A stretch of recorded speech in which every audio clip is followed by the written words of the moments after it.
Hi everyone, we're the Library Book Drop team. I'm Andrew Gao. I'm Ezra Belgrave. I'm Trejo. I'm Ava Ganeshan. And I'm Alexander Mavrov. And this is our final design video. We hope you enjoy.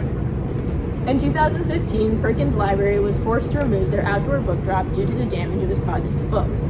This was caused by excessive heat and humidity buildup inside the main compartment, resulting in a microclimate which was extremely harmful to the book's structural integrity. The removal of the book drop, however, led to numerous complaints from off-campus patrons, as it forced them to pay for parking and walk all the way into the library to return their books. As a result, our design goal was to modify the book drop to regulate temperature and humidity, so in hopes of preserving the book's conditions and pleasing the clients so it could be reinstalled. Based on the design problem, we came up with 4 design criteria. They were to keep the humidity below 55%, humidity fluctuations within 5% of the mean temperature between 40 and 80%, and maintain the pre-existing capacity of the tent, 100 books. All of these were proposed by librarians. The final design includes 4 components that attack the 3 main design blocks. To solve the problem of humidity regulation and decrease relative humidity fluctuations, we constructed a small container to hold desiccant salts, which absorb moisture from the air.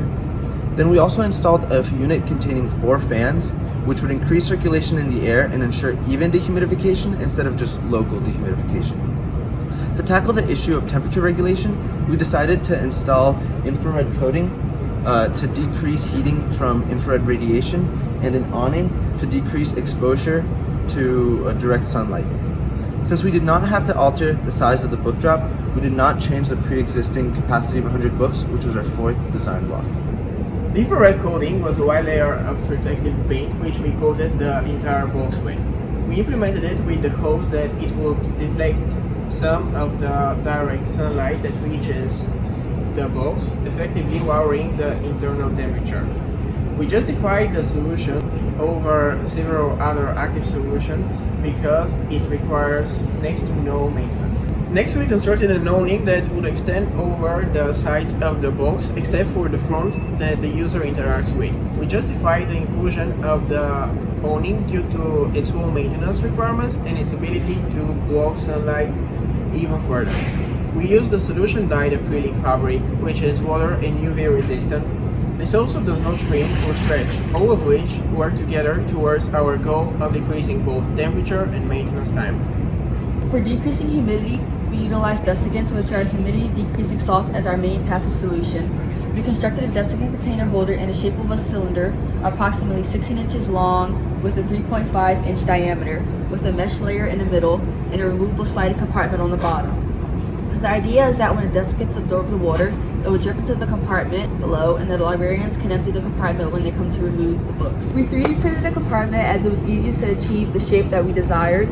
Finally, we placed 4 small fans on the roof of the book drop in order to increase air circulation. They are approximately 2 by 2 inches and are placed at the 4 corners of a PVC square frame. We justified their inclusion due to their ability to increase the air circulation and thus make the desiccant container more effective.